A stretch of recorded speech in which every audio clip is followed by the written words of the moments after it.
get you going. Listen, let's talk about this intro. I was like, listen, okay. Tell me what you need. I got you. I got you. I be telling people all the time, like, I got you, but I don't know if I'm intimidating, but they never ask. So I'm just telling you, I'll make you one and show you how I do it, what program I use or whatever.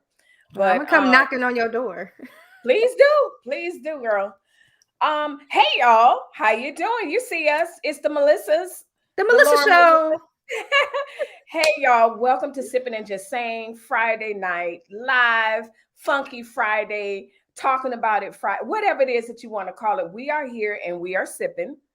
And she doesn't need an introduction, but I think this is actually her first official time on my channel, so I will introduce her properly. But welcome to co-host with me. I am super excited to have Lauren Melissa with me today. We are going to uncover and talk about and break down some breaking news, little entertainment news, whatever. And if you came here because of the Tasha K, I promise you we're going to close out with that. So you got to stick around because we got some other stuff to discuss.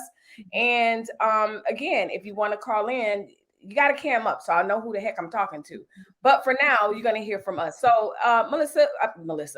Lauren, say hey, tell us a little bit about yourself. What's up, everybody? Lauren Melissa. I have a channel on YouTube. If you haven't, seen me anywhere in these YouTube streets, I frequent panels, but most of all, I do lunch with Lauren. That's what I love. I just have people on, we talk. But most of all, I am a fan of Melissa Berrien here. Okay. Aww. When I tell you, I stumbled on her page. I've seen her on, a few times, but then I was sucked in. I said, "Oh, she's giving me the news how I need to hear it." Okay. Right. So it was the Travis Scott thing, and I was just it's 3 a.m. in LA, y'all, and I'm just like, "Yep, all in." I'm like, "How can I call in?" So I'm a fan. I'm so glad to be here. It was so fun. It was very fun. I'm glad to have you. I always say beauty and brains, and just as much as you're a fan, I'm definitely a fan of yours. And I'm also a fan of adventure. So I was hooked once you just like moved cross country. That was so wild, but not wild for me because I was like, I'm here for it. Absolutely. Pack up, leave it. What's the point? So I talk a lot about on my channel, as you know, just, transforming our lives. And one thing about it that I always say, if nothing else, we can choose where we live. We can't control a lot of stuff in life, but we can choose where we live. And so shout out to you for making that big leap. How has it been?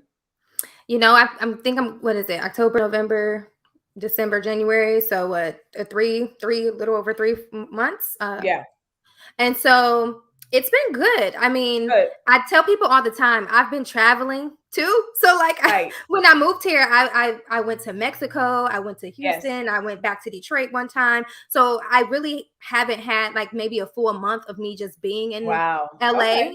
I've only been to the beach one time. So I'm just ready to just explore. I'm loving it. Yeah. And you know what?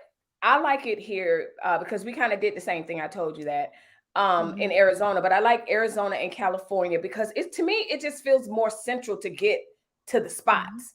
I can hit LA, I can get San Diego, I can get Vegas, I can get Texas if I want to. So yeah.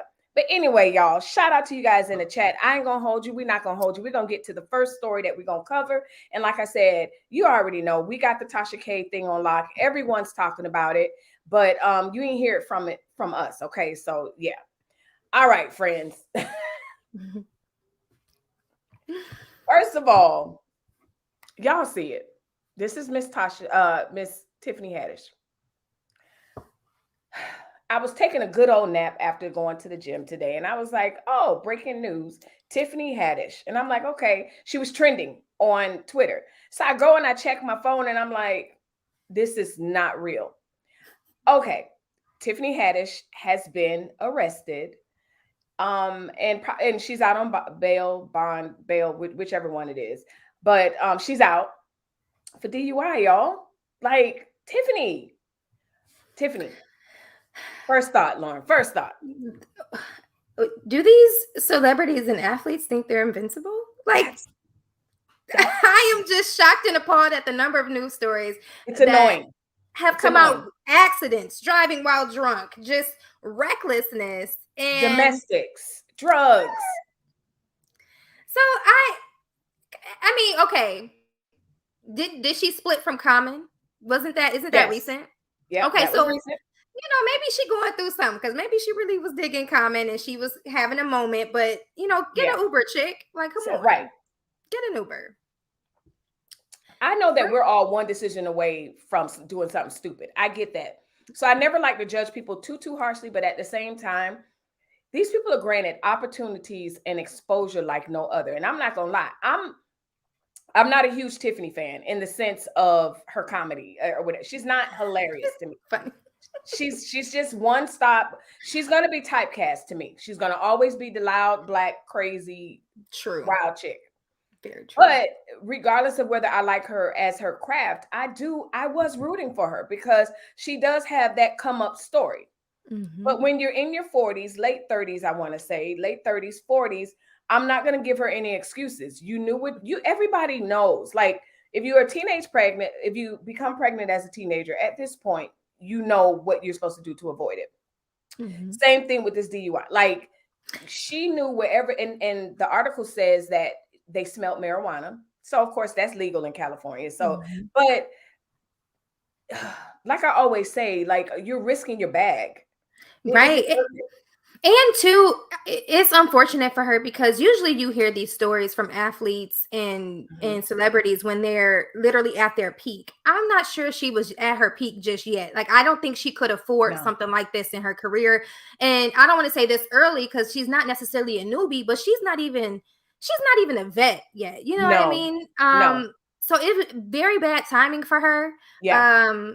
She was climbing. She was climbing. She was getting there. People were, because she's had the TV show, but she's not A-list. Would you say A-list? No, I would B-. B-. Because if Whoopi, and I'm not going to speak this, but let's say Whoopi or Joy or whatever, it'll be, but then they'll recover. Right. Statement, go to rehab, recover. She don't have that grace right now. Like you're not that good. So yeah, I was a bit shocked with Miss Tiffany Haddish and disappointed. And it's very interesting because a lot of people think with DUIs, you actually have to be in a moving car. She was pulled over on the side of the road, sleeping when they found her. That's not the first time. It was somebody else who was pulled over on the side of the road. That was under the influence too. It's just something about that. Like, one, who were you around? Like, if you was partying with your friends, why didn't they say, "Let me take you home," or maybe you should stay here for the night? Like, yes. You know what? That gives me friends. Yeah, that reminds me of the track star that messed up and all of that. Yes. And remember the conversation around it. And I know I said it. What happened to back in the day when the dope dealer be like, you're the track star. I'm not giving you, no, you going to college. Remember when people used to look out for you, be like, no, I'm looking out for you. Get off this block and go straight home and whatever. And so, of course, yes, we know she's a whole adult and she can do what she want to do. But at the same time, I think it's very important to have the right people around you, especially when you have such a great responsibility. Absolutely. And I don't know who I was having a conversation with about the people you hang around. Yes. And most of the time when you go from nothing to something, those people that typically surround you are yes men because they don't want you to be like, forget you and leave them behind. They want to be with the in crowd. So they're going to do whatever you say. So it's just unfortunate that she doesn't, I don't know her people, but she didn't at the moment have somebody to be like, yo. Yeah. And it's just interesting. The weed doesn't really, it's whatever, but it's just the whole act of driving under the influence it's just not a good look. And she's just her little mugshot, she just smiling on it and whatever. So, we have to just keep watching the story and see how it plays out. I hope she bounces back from it. But like you said, she's typecasted. She's going to always play the same role. Yeah. I do see the industry shifting gears. It's not going to be too many more roles of the, belligerent black chick. Yeah. Crazy black baby girl. Donna. Yeah, absolutely. So kudos. Good luck. and all that other stuff, Tiffany Haddish. But on to the next story. So this is a meme. And I saw it on Instagram or somewhere. And I thought it was so funny because this is so me. Because I am a people person, but when it comes, okay, so it says the wrong person obsessed with you be so annoying. Would you please just leave me the F alone? When is your birthday, Melissa? Like, I feel like we're like, oh. April 11th. I'm an April. I'm an Aries. Okay. I'm like, we're the same. Yeah. I felt this to the core of all feelings because my husband will tell you, like, I am like, come here, but go away. Like, I'm not a pick me. I'm not a go to the store, do whatever. We don't have to do it to get like whatever. But then the flip side of that is the wrong person being obsessed, the wrong person being, liking you. This reminded me when I was single. I thought it was just hilarious because I was so mean. Like, so I think this is a good place for me to insert the fact that one, I am single. Right. Two, I just started I don't want to say being intentional about dating, which means I had to put myself out there. Right. But I've gotten to the point where it's like, I'm not feeling you, like fall back, and I've told you that, but you're still pressing. Right. I don't want to be mean, but I feel like you're making me be mean, Right. Yeah. This dating scene is wild out there, girl. Like, from what I hear. It is. Wild.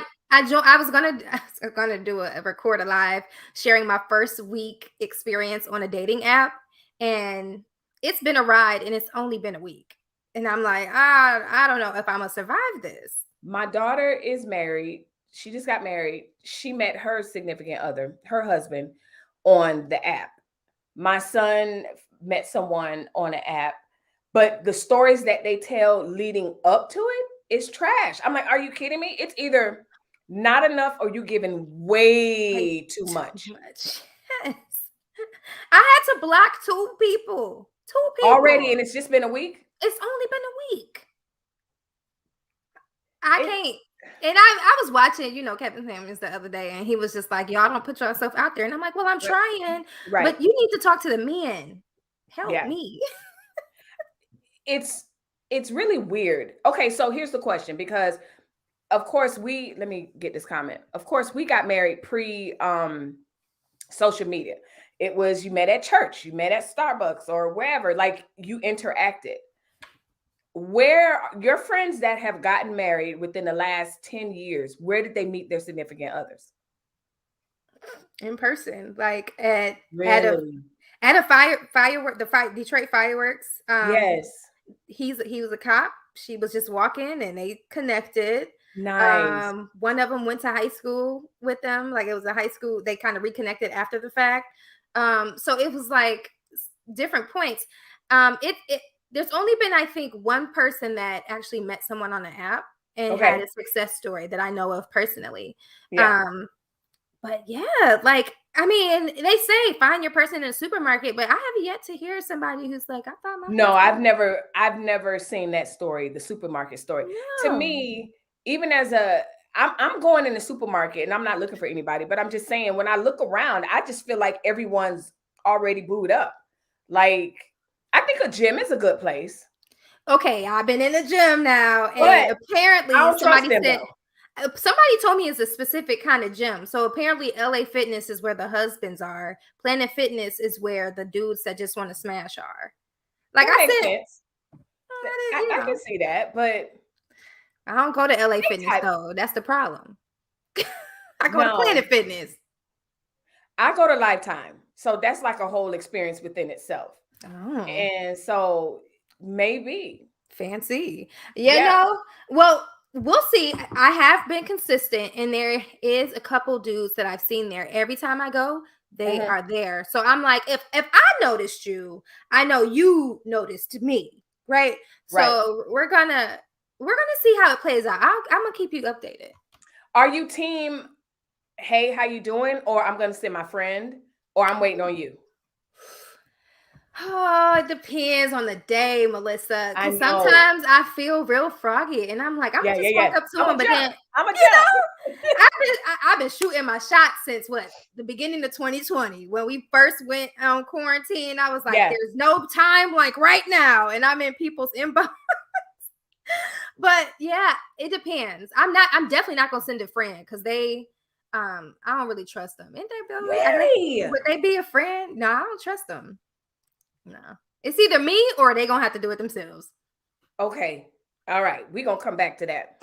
Bless Reborn says, to me, there's no wrong person being obsessed with me. Oh, yes, it is. Even if I'm digging him, clingy and obsessed is a complete turn off. Nope, can't do it. So to me, there's no wrong person being obsessed with me. Oh, okay, so she's agreeing. Sounds like she's agreeing. Yeah. Found my husband on Plenty of Fish. I'm just saying that was the most. That's right up there with Planet Fitness, I think. Well, no, you know what? The one person I said found her husband on the app, found him on Plenty of Fish. So that's two. I'm thinking 10, 15, 20, when it first started. That thing was like Craigslist. It was terrible. Terrible.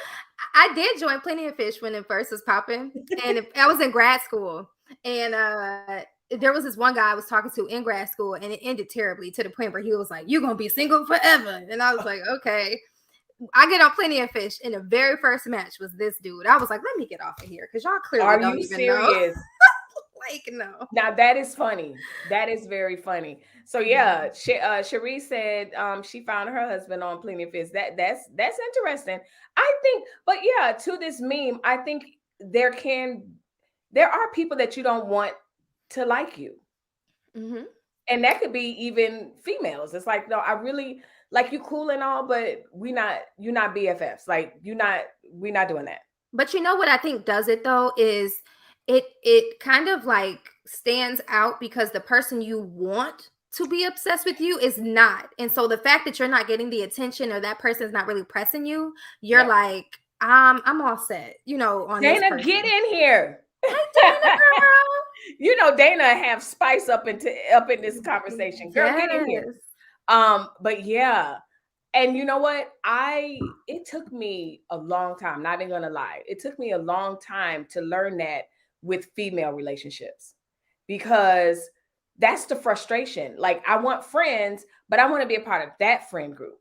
And when I realized, like, no, I am the friend group. Like, no, if you don't want to be my friend or whatever, and you ain't inviting me, or listen, whatever. So true. So true. I meant wrong or right person. Obsessed is unattractive. Gotcha. I figured as such. So anyway, yeah, to this meme, Lauren's feeling me. You guys are feeling me. Yeah, no, that's what it is. You want to pick the person. Like, no. Yeah. And it's always the one you don't want to. No. All right. So on to, let's see who's commenting. Oh, she said she'll come up. I forgot to reply to the invite. I'm gonna text her the link. I'm gonna send her the link. Okay, I'll send her the link. Cause I said Dana don't like me. No, I'm too small for her. No way. Mm-mm. I know she's not like that. No, she's not like that. Because I'm smaller than you, girl. Yeah, we just the Melissas. Okay, right. We here. We all we need. Listen, I be making and planning my lives like I'm talking to the masses. Okay. I loved it. That's why I loved it, because when you were live, I literally felt like I was with you, and you were just talking. That's what it's talking about. OG Patrice, hey girl. OG, you want to come up too? We doing a whole bunch of hot topics. We just getting started, actually. Literally just getting started, because it's so about if you want to come on up, we're talking about this meme, but now. I think I'm gonna see if Dana gonna come up, and then I'll let you set up your next story. Yeah. So y'all here. Y'all see it. Lisa Bonet, y'all. So this, if y'all, Lisa Bonet and her husband, ex-husband now, Jason Momoa. And it's funny because like articles are saying that they're like we're an A-list couple, and I would argue that. I would definitely argue that, but I'm gonna let them rock. A-list? Dana, I'm gonna put you up. 5, 4, 3, 2, 1. All right. Hey, Dana. Hi. Welcome, crazy lady. I don't know. I had a headache this morning. Oh no. That you know why, Dana? Because you didn't keep the wine flowing. You got to just keep it going. That's what they said, you know? It was all that fussing she was doing last night. Were you on her live last night? It was like, shut up. Lauren be in her own world. I'll hear from Lauren probably Saturday. Hey, are we doing the show? Or I'm out of town. But I'm back. I was gonna tell you, Dana, I'm back. I'm not going nowhere until March. I will be in my house every weekend on the weekend. But yes, Dana, I'm gonna text you later. Okay. Yeah, no, I don't know why. I had a little bit of wine yesterday during the show, but I knew it. Maybe I didn't eat enough. I don't know. I woke up with a headache, and I hope it's not this damn tooth infection that spread to my brain. I'll be thinking the worst, but I don't know what it is. But yeah, I just took some Advil, so I didn't want to be on camera. But yeah, I was going through my email, and I'm like, damn, I thought I replied to this. So when I press yes, they said this invitation is no longer available. I deleted it. I was like, okay. But it's all good. It's all good. Lauren said yeah, and I figured either you didn't see it or whatever, but it's all good. I thought I had replied yes, but yeah, and that's why I was like, I'm just gonna hop on. So I shared the show in my community. Yay! Thank you. Thank you. Well, I'll see you tomorrow, Dana. I'm gonna be up there tomorrow. Okay. All right. I'm gonna be there too. I'm gonna be there too, Dana. Duh. Drink some water. Get some water. Hydrate. Yeah, I think that's what it is. I definitely need to hydrate more. Yeah. Okay. What are y'all talking about? So we just started talking about Lisa Bonet and her husband Jason, and people are like, first off, what water is she drinking? Okay, that's what everybody is saying. Listen, you literally had Lenny, you had Jason, and you fumbled each time. Like, what is well, how long she been married? She been married to Jason a long time. This one was what, six? No, 5 years. That's not a long time. Okay. That's were they together years before they got married, or that I don't know. But you know what, Dana? I ain't never been married, but I know married people, and they say year 5 is usually the worst year. Like I thought it was 7. 5, 6, 7, 8, 9, 10, 11, 15. It don't matter. That's but how many years were they together total?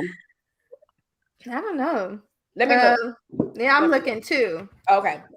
So, yeah, it says they married in 2017, but I mean, it couldn't have been. Oh, she divorced Lenny Kravitz. Hey, ladies, how y'all doing? Oh, 2005. Hey, Happy Friday. Happy Friday. Mm-hmm. I thought I saw something like 15 or 16 years or whatever. Yeah, so 2005 is when they started their relationship, and they got married in 2017. Oh, they've been together forever. Like, sometimes you just go apart.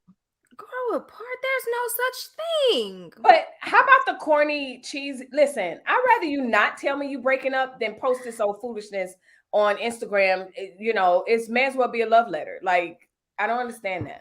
And the reason why I brought it up is because, like, it seems to be a trend. Okay, one, it's bad enough that you're telling the masses that y'all are divorced. Quite frankly, I don't care. But you're putting it out here, and you're writing a 4-page letter. She did that. What's her name? Megan Good did that, and these statements, and it's like it's not like you got caught with a DUI, with Tiffany Haddish. You don't have to apologize. You don't have to tell me. Live your life, boo. Please. But the blogs, like TMZ is going to tell us, so I guess they're just trying to put their words to it. But they don't tell us why. You just telling us, oh, we love each other. That's what I'm saying. It's no point. If you're not gonna give me the juicy details, save it. I don't care. Wait a minute, y'all. Who got caught with DUI? Tiffany Haddish. What? You know what it was? She was asleep in her car, but apparently in Georgia, if you are sleeping in your car because some people don't want to drive because they're drunk, so they're just sleeping in their car. That's still considered driving under the influence. I didn't know that. Wow. And then somebody was saying she wasn't pulled off the road properly. So that was something else that they were trying to say. And I'm like, I don't know. Remember they burned down the Wendy's in Atlanta, Georgia, because of the black man that tased the white cop, and then they shot him because he was sleeping in his car because he was drunk. In the drive-thru. I remember that. At the drive-thru, yeah. And that's how I'm like, well, he wasn't driving, so they shouldn't bother him. But that's still driving under the influence. So Yep. Y'all think she a little bit go ahead hurt, over her breakup with Common? I think she might be still in her feeling. I feel like that. I do. I really do. I think she might be a little hurt. I mean, and rightly so. If she cared for him or fell in love with him, and then the way he kind of downplayed the breakup, she's like, nah. Yeah. She like, nah, you ain't telling the truth about what really went down.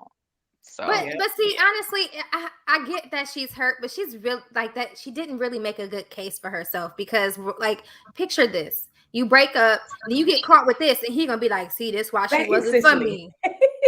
You wasn't for me." When you say, picture this.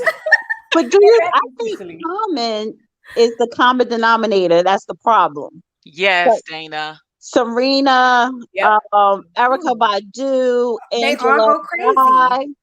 Oh. He has wonderful women, and you can't keep him. Like, or he just it's him. It's him. Yeah. What's up with my homeboy? I don't know. You make a good point, Dana. We need to unpack this. I need to learn more about Common. He must be toxic. I'm not interested in him though. That's the thing. No? Like, no, never. But here you go, Melissa. It's the mysteriousness about him. Like, you can't read him. You don't. The reason why you not checking for him is because you don't know too much about him. And I think for me, that's what I like the most. That's what I value about me. It's like people can't really read me. And the women that dated him are not even talking about their experience with dating him. No. So, like, what's up with that? You're right. After you're right. Usually somebody will say a little something. I think Tiffany probably said the most out of all of them. Yeah. True. So it must not have ended well. Because I think Angela wanted children and marriage. Serena, I know she wanted children and marriage because it was when her and Common broke up, she married the guy, I forgot his name, Alexia. That's his name. Yeah. Ohanahan or something like that. Yeah, she married him. So I think it's him. I think it's Common. Y'all don't tell me that because I just really feel like Common's a great guy. And I mean, he's probably a great guy, but not a good partner. Okay, you're right. That's a good way to look at it. Dang, that's messed up though. I know, because he does look like a nice guy, but like he would be a very caring, like he was one of those like emotional men. I feel like he would be like a husband that'd be in tune with your emotions. Like, so how are you feeling today? No, I feel like he's emotionally detached. Like, think about it. You never know who's dating Common until they're like 6 years in, because he never confirms it. They're never together. Like, no. It's the nonchalantness. You're right. Yeah, because Tiffany was like more happy about announcing them being together than he was. Like, I never like seen him like putting her on front street like how she was doing him. Like, you know what I'm saying? Like, yeah, he's my man, and yeah, we together, and this and that and the third. And I never saw him like hyping up them as a couple. Like being proud, the say, and even the pictures I saw was almost like they was buddy the way it wasn't like a friends, connection, a picture where you could see, oh, look at them all booed up, it wasn't that. You didn't get that. Y'all listen, Snuggles has a super chat question. Hey Snuggles, shout out to you. I feel like, some people like 1,000 more subscribers and all of that, but when Snuggles official. When she found my live and started coming in. Listen, I have arrived. But listen. She said Snuggles says, are men polygamous by nature? Yes or no? Do women have the ability to share? I don't. More than one man? Yes or no? How do humans work in relationships? That's a loaded question. Yeah, I was having a conversation about this the other day, kind of about, are men really made to be with one woman? And I said no, but they can be trained or conditioned to be with one woman. Yeah. Like, so I don't. That doesn't answer the question. Maybe it does, but my opinion is I do think that men are by nature meant to be with more than one. Up to a certain age person. It's just part of their nature up to a certain age. You don't think a 50-year-old man can handle being with two women? Can handle? Or I don't know. They may not want to, but I mean, I wouldn't put it on men. I would say our people, because men and women, because women every woman is not polygamous. Like they put they train women to be monogamous. That's what I was just about to say. Yep. Right. So, but it's like all the scandalous things women do more in secret because society would judge us and see us differently. So we have the same desires as men. We just go by doing it differently, and it does affect us emotionally differently. But I don't know. I think men are not honest with people. So if you polygamous, if that's your thing, just say that's your thing, because there are women who are into that lifestyle, or who will accept it if she really likes you. But most men just lie about it, which makes it worse. I agree. Patrice, what you think? I think I'm gonna pass on this question. Oh Lord. Why? Oh man. And he said, how do humans work in relationships? I mean, you just work. I was just gonna say, you just figure it out. I mean, you figure out what works best for you, what your desires are, and you adapt to whatever that is. I mean, it's but difficult. Some people don't, though. Like some people... I was just gonna say it's difficult to do that when you don't know what you want, or like what, like if you just out here and it's like, oh, I think I don't want to bring this up. Maybe you can bring it up tomorrow, but like, you can't just be like, I think I might like this. Like, you got to know what you want. If you going back and forth, it's going to be difficult to really like maintain relationships. Yeah, it's going to be built on nothing. Yep. So she was talking about this. And I want to pose this question: is monogamy natural? Because he said monogamy does not make sense, and I agreed to the point to where, is it natural? Is that a natural thing? I would say, but I would too. Why? Because that's the way we've been programmed. Because if we were in a different society, then we'd be programmed. Polygamy would be second nature. It would be nothing. Like, but does program means natural though? You see what I'm saying? Like natural, like nature. I was gonna say nature nurture argument. Yeah. Yeah. So but you're right. It's like you're programmed one way, but a lot of times a lot of people fight against that being programmed because it's not in them. So is it natural to be is monogamy natural? I would say yes. Think about this. When you are born, we are the same. We're the same. We're the same, but go ahead. When you are born, you literally establish a relationship one-on-one with the first relationship you have is with the mom, ideally. If you weren't, adopted or, given up at birth or whatever, but you literally make a one-to-one connection with the mom. Yep. Right. So your very first relationship is with one person. It's through life that we experience having relationships with multiple people. And then that's when you begin to question, how can I balance both? And if you don't want to make the choice, then you feel like you can have them all. You know what I'm saying? I just think I hear what you're saying, but the first few hours you have that bond with the mom, but if the dad is there, you have that bond with the dad too, because now dad's putting the baby on their chest as well. So you have your mom and your dad. So it's a different kind though. No, I mean, if you're breastfeeding, maybe, but but it's still a bond, whether it's different or the same. Yeah. But it's still two different people. You still love your mom, you still love your dad, you love your brothers, your sisters. So you can love more than one person. So then when you get older and you start going through puberty and you start liking people, we always had a crush on more than one person. True. And that's what I was going to do. I was going to think back to our earliest memory and or the earliest stages that you work with kids. And so for me, as an educator of the littles, I'm trying to think back to when they're playing and they're doing their dramatic play. You're right. Like they like Frank today, and then you the daddy, and then the next day is this one, you the daddy. So there is this need to connect, but it's not necessarily just with one person. Up until a certain age. So yeah. Only thing I'll say about that is I kind of agree with that because I think I went through all 5 of the Jackson 5s through my childhood. So that could be possibly right. And New Edition. Yes, definitely New Edition. Thanks for the question. All right. Well, for me, it was B2K, but I'm gonna let y'all rock. Oh Lord, it's the age for me. Exactly. It's the age for me. Baby, I'm a baby. I know. So we're back to the Momoa, Lisa and them. Lisa and them. Lisa and them. Lisa and them.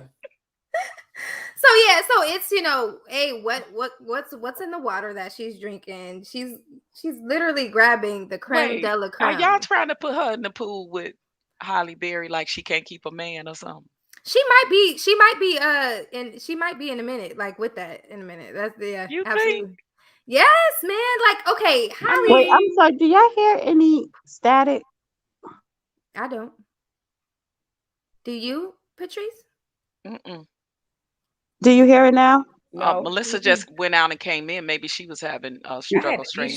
Melissa. Okay, so if y'all don't hear it, it's me, because when y'all talk, I hear static coming from my phone. So maybe that's but you don't hear static coming from me? No. So it's my phone. Let me go out and come back. Okay. Yeah, but to your point, Patrice, yeah, she might be like, knocking on the Halle Berry's okay, club. who was she with? Okay.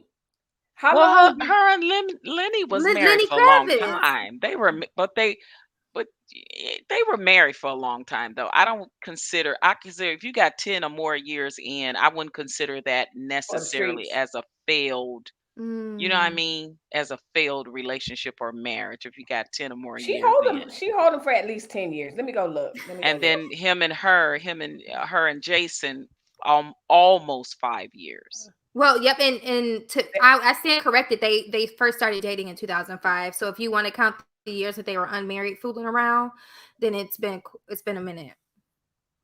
But do you think she was the cause, or do you think it was mutual, like they always say? I mean, he's a lot younger than her, in my opinion. I think it's kind of the situation like Demi and what's his name.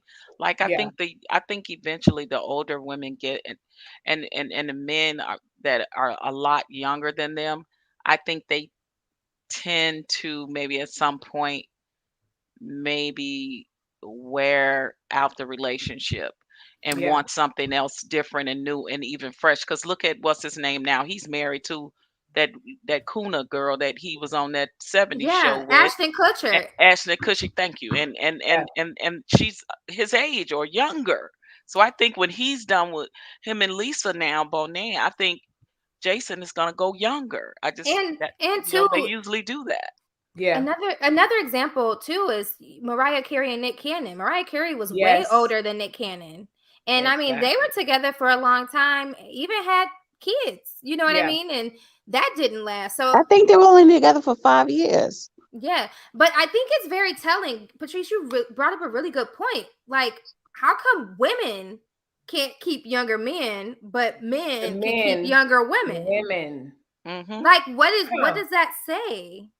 You know, I think that's really interesting. I think the younger men want to try something younger, want to date someone closer to their age, I mean, I bet you when that's over, he's going with somebody his age or younger or a lot younger. That's usually what they do. I mean, and even speaking on Nick Cannon, I mean, whatever happened between him and Mariah has made him not even want to get married anymore. Listen, he said he never wants to marry anymore, and all he doing is going around creating a lot of baby mamas. Okay, well, here's the other part that I thought of. Definitely with Mariah. I could see it with Russell and Ciara, which I'm a little bit more convinced about them, but I wasn't at first. Really? Is it? No, at first, no. I was like, this is not real. This is PR. Absolutely not. But because I feel like she's not. Maybe now she's Miss Megan Good, saved, sanctified, and filled with the Holy Spirit. But stop, Ciara. Overnight, stop. Like, oh yeah, I definitely agree with you on that. No, one. she talks different. No, you do not talk like that. Stop. What you say, Melissa? What you do? It's baby, baby. So proud of you, babe. Girl, you went from 50 to Future. Bow Wow 50, Future now Russell. But I mean, Russell, he portrays as a square, but he really not a square. He's not a square. This is all marketing. We can't hear you. I don't know if you. There's nothing coming out. I'm just shocked. Why don't we gonna get on them for a second? We'll get back to them, because no, absolutely not, baby. But do you think with these old, young in Hollywood, is it, wow, this is my idol, this is Mariah Carey, this is Lisa, this is, I grew up watching them, so to speak. Absolutely. And I don't think so. I was saying that the older women can't keep the younger men, but older period can't keep younger for too long, because that goes, you look at the men, they can't keep their younger wives. And if the wife who are you thinking of in specific? I don't know, because a lot of men do marry younger, but then they all get divorced, or she's cheating on him and they only stay for his money. And then when she's ready to divorce him, because she knows she could get half. See, women motives are different. Yeah. Especially if she's younger than the younger men. Yeah, she'll go ahead and marry him, have a baby or two, and then eventually leave him. Like Scottie Pippen. Yep. You know, oh Lord, Snuggles coming again. In general, are women attracted to younger, or that's general, or older men, vice versa? Also, in sexual attraction, what do men and women look for? I know for Jason, he was crushing. He always had a crush on Lisa Bonet. He said that in the interview. He had a crush on her. So did Nick. Yeah, he had a crush on her. So I think it's, and then they met, and and he wanted to, fulfill that crush, and it is what it is, and that ain't. No. So in general, are women attracted to younger? I think you're attracted to who you're attracted to, like, unless you're into silver beards or whatever. Well, yeah, so I'm attracted to older men. Are you? I'm attracted to Idris Elba. Patrice, it's the specificity for me. Okay, you just said, let's nip it in the bud. It's Idris for me. Okay? Right. Yes. The salt and pepper goatee that's growing. Listen, I love the very distinguished look. And the accent. Oh my God. I love it. Yeah. But what was that? What was Snuggles with the are women, older women attracted to, are women attracted to younger or older men? And then she said vice versa, also in sexual attraction, what do men and women look for? So if I've dealt with a younger guy, but it's more so I would pick younger because of the sex, definitely. And then because older, it's like, they're more settled, they're more distinguished, and a little bit not so, I want to say, because you have some insecure older men, but it's just the flow is just different. However, when it's time to get it on in the bedroom, honey, you lucky if you get 10 minutes. Whereas somebody young, good God, like exactly. Chestnut too. The older he's getting, the more handsome and distinguished he's becoming. Yes. Love me some Morris. Yep. But wait, let me just think about this.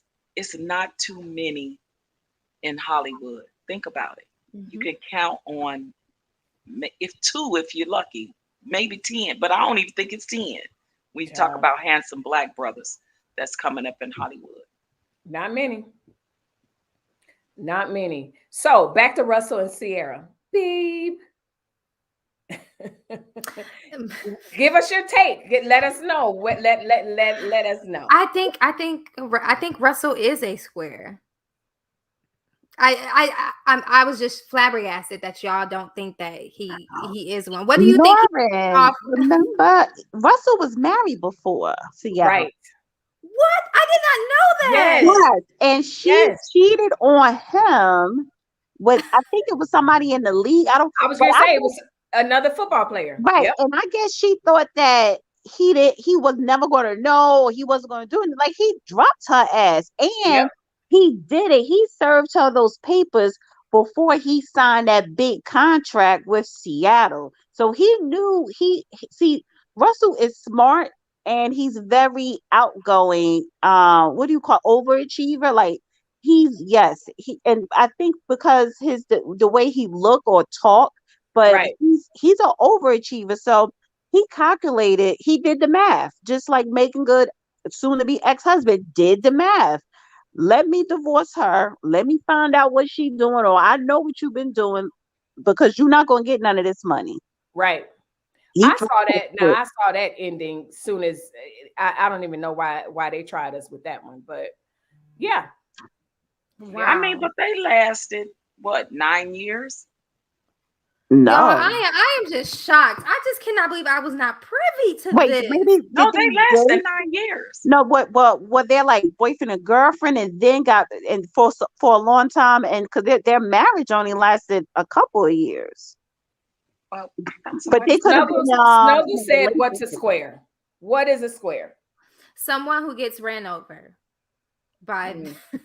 And literally, I guess, doesn't have a backbone. That's just my opinion. No backbone. No backbone. So you see Russell as a beta male? Yes, I don't. I think Ciara is running the household. Yes. Absolutely. No, he's not. Really? He's not. A square doesn't mean you're beta. For me, a square is someone who never had any type of dealings in the streets, or just always not a roughneck. Totally not a roughneck, and just always on that straight line. But that don't mean you beta. Like Russell, I think people automatically assume he was beta, but when you look at the way he interacted with Ciara's son, and he's very competitive. That's the word, very competitive. Okay. And the way he handled people in his relationship, like, he has boundaries, and he said it. He was like, I knew what I wanted in my wife, and I knew what I was not going to tolerate. But she had to have these qualities. I was not going to compromise these qualities. He's not beta. Well, I just want to shout out Ciara. I mean, because she definitely leveled up, like her song said.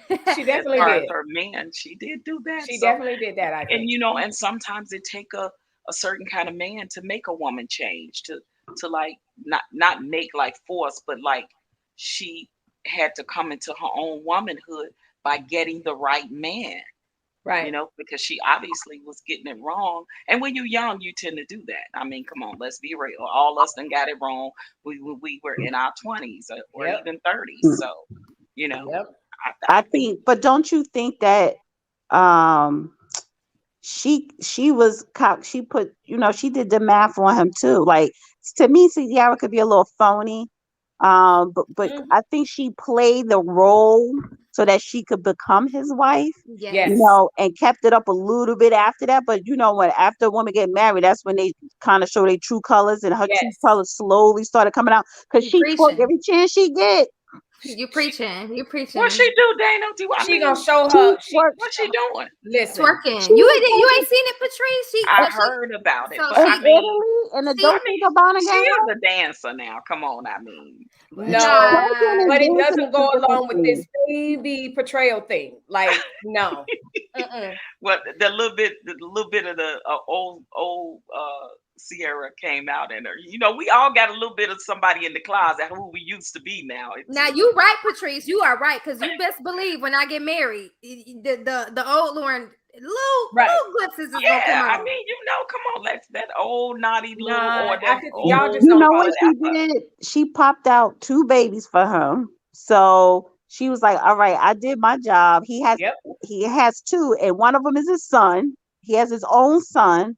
So she kind of, she kind of loosening herself up. But I'm not going to say Ciara's for the streets, but she did come from the streets and cleans herself up. Period. That's why I love her. And that's what's up. I mean, kudos to her. I think that's growth for any woman. She's playing a role. I don't, like I said, I don't think she's playing anymore though. You don't think so? Nah, I think she in it. Okay, I think so. I think she made herself a believer, right? Like she made herself like, I can actually do this. I think to Dana's point, she had to sell herself in a certain way. Like I have to like portray to be this image. And now that she's in it, now she's like, I actually am. Like, she's convinced herself. That's just my kind of like him. Yeah, I can live here for a while. But also I didn't know that Russell Wilson's first wife was not Black. And so that also, it doesn't surprise me that he was just like, you know what, I'm not finna put up with this. Because why would you? Why should you?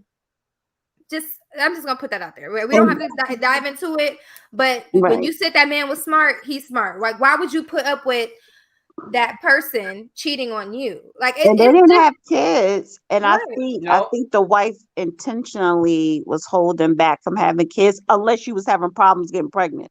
But she probably said, "Let me hold out for having kids and see how long I could go in this marriage without having children with him." Depending on what she could get, if alimony, if they get divorced. But he pulled the trigger before she could. So that's what I'm like. And the reason why I was shocked too is because you went from, a non-Black wife to literally I don't want to call her a thought, but like she was for the streets, to your point. Like you went all the way. Black. Ciara went extreme too. That's what, to Dana's point. Right. They both completely extreme. I think they kind of met in the middle, Right. I mean, they're a good-looking couple. They are a very good-looking couple. Very handsome couple, on the red carpet, and just even the way that they seem to be connected to each other. So I think like you guys said, she may have went in with preconceived notions, but I really do think she's really happy and settled in her marriage. Yeah. So good for her. Yeah, good for her. Good for her. All right. I think you guys will dig this next story. We have a lot to say about this. And if you're just tuning in, we are going to talk about this Tasha K situation, especially with us being creators, content creators. I want to dive into that. But check this out, y'all. I done covered my own self up. This is the Vogue cover. And the British Vogue cover. Yeah, I want to buy that. I'm gonna have to go somewhere that has that. Yeah, I like it. Finally, I like it. I thought it was it's very long overdue. Long overdue. And I tell my kid, I talk to my daughters all the time about how they're growing up with melanin being celebrated and all of that versus when we grew up. It just was not there. I didn't get picked on, but I know people that did get picked on for that. And so to see this be celebrated on Vogue is like, wow. Okay, so what y'all got to say? That's what I said. Woo woo. I mean, hey, it's about time, that the darker skin complected, even darker than mine. And I experienced colorism in high school, like with the boys, that they wanted the high yellow girls. That's what they were called. But I mean, I think this is awesome. I think it's great. I've never seen so many different shades. I was just going to say, beautiful Black women. Mm-hmm. Is that Lupita, or is that her name, Lupita, on the right? No. They're all models. They're all models. They're all models. Which is what I love. They're not celebrities. They're not actresses. They are models in their craft.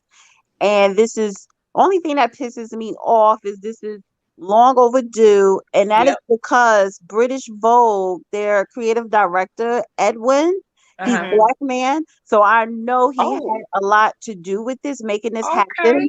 But it should not take decades. Yeah. We always got to put the first in front of a lot of stuff, right? The first to do this, the first to do that. It's always the first one. You already know. Pull up Edwin. But the one that was sitting down on, I'm facing my computer, so it's on my left. She's the one that I recognize the most. Okay, so this is Edwin. Okay. Yeah. Dana, yeah. What is he? He's editor-in-chief? Yes. Okay. That's Right. That's So amazing. I want that magazine. How can we order it online?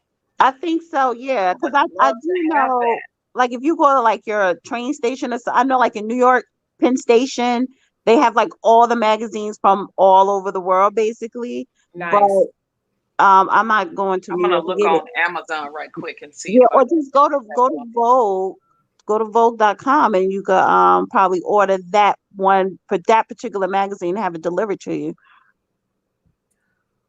Trash Can Wave says technically they all picked based on color though. Yeah, well, it's intentional. It's a message. They're trying to send a message, right? And I think that this is the best way to do it. To Dana's point, like they're not celebrities. They're models. They're people that you like. You look at the cover and you're like, I want to know who these people are. Who are these women, right? I think it's definitely a statement, and it was on purpose. So I'm feeling it. I'm even more excited that it's the February edition because it's my birthday month. Number one, I'm so selfish. And it starts Black History Month. Black History Month. Yeah, but that's what I thought too. But then it's like, but that's British Vogue, and in Britain, their Black History is the month of October. But I mean, maybe they're doing it so that Americans could buy it as well. So it's a good marketing strategy. It is, and it gets the conversation started because it's British. Like it's sending a message like we're doing it here. What are y'all doing? Right? Exactly. Like I know it's not a competition, but it really like ups the ante a little bit. Yeah. Trash Cans Wave says so. Sometimes colorism is acceptable. Well, I want to know if you guys can think of when colorism is acceptable. Well, as someone that experienced it and still experience it, because I still experience it when I do auditions, and I know specifically, it's never accepted in my humble opinion. Now, if we can have Hollywood actors that are lighter skinned that portray darker skinned actresses that or artists, and then they still have to put darker makeup on them. That's a problem. Right. Why are we doing that? Right. So no, it's never accepted. It's never hurtful. It's so hurtful. When I think back to our childhood, like you said, and the things that people say and they still say it, like people are still having conversations about not letting light-skinned girls in the club or not letting them in your videos or whatever. Like still 2022. Yeah, look at the statements that some rappers make about only wanting liking some particular skin girls. And just recently when they had the Compton movie, look at how much trouble they got into because they specifically gave the more popular leading roles to the lighter skinned girls, and the darker skinned girls were the ones that were like the thoughts and the strippers and the drug addicts. What Compton movie? And Straight Outta Compton. Yeah, it was a big article about how, really. Yes, it was all over social media how they was they were exercising really bad colorism on the set of that. Yeah, the lighter you were the one up in front, and then they wanted the kind of caramel color one, and all the darker ones, were like the lesser than roles. I see it. Hold on 1 second. Let's check this out. It was a big thing about I see. But it's funny because I know I get what you're saying, and then too when you talk about those videos, like the video girls, a lot of times those directors or artists, like what is that chick, Erica Mena? A lot of those chicks put out to be in front of the camera, and that's not talked about because Melissa Ford always talks about that. Like she was about her business. She was not considered light skinned, and Melissa Ford is from, I would say, our era. Well, I don't know how everybody is, but how old everybody are. But when I look at the first Black women of anything, they were all dark skin or dark brown. You look at Naomi Campbell, whether Diane Carroll, she's brown skin. When you look, so when you look at on television, particularly with black women, the first of anything, they were more of a darker hue. And just one more thing I want to add, black people is not monolithic, especially when it comes to our shades of hue. It's different colors of blackness. Yeah, you're right, Dana, but it wasn't at first, because even before them, they still handpicked the lighter skinned women. They handpicked the Lena and then who Horne. was They it? handpicked the Dorothy Dandridges. They handpicked those women specifically and didn't go with the darker women until a woman named Cicely Tyson broke that barrier. Yeah, but then too, just talking about the models, the first black woman to grace the cover of Vogue, Beverly Johnson. Yes, she's not light skinned. You know, now you did have a Veronica Webb. She had her first cosmetic line, the first model to have it, first black woman to have it, or whatever. But then you look at it, Iman. You know, so again, I grew up seeing darker women, brown skin and darker women making strides to be the first. And then two, also a lot of that colorism starts in the home. True. Well, you already know, girl. Yeah, girl, with your dark skin self, with your nappy head. Yep. No, you're right. Even get out that sun before you get dark. Well, even my grandmother, like I vividly remember my older cousin dating a I think he was like African. He had African descent, and she would say he sure is dark. Like it was always a jab at complexion, at you know how dark you are, and bless her heart, she's no longer here. But like I would only imagine like what she would say if I talk to someone that's darker than me. It's just, really interesting. Yeah, absolutely. I mean, my mom came up in the era of the brown paper bag. Yeah, if you were, your skin was darker than the brown, and my mom was like caramel color, like a medium complexion. My father was dark skinned, so that's where I got my darker melanin tone from. But yeah, I used to always don't play out there too long in that sun. The stuff like that, and then through school the same thing. It was a whole fad in the 80s and 90s with the light skinned girls, until, like I say, then you have the darker. It takes somebody to break that barrier, right? Like your Tyra Banks, like your Naomi Campbell's. It takes somebody like them, Imans. It takes them to break that barrier. The first black to ever grace the cover, the first, and they're of a darker hue. So absolutely. You want to get Trash Can Waves this comment, Lauren? What I'm hearing is picking based on color is only acceptable when you're that color. No. What? No. Really? No. What we doing here? We're trying to problematize something that doesn't need to be problematized. We said colorism is not good regardless. In this case, with the Vogue situation, I don't see this as colorism. I see this as making a statement. There's two completely different things. Colorism is when you prefer something over the other.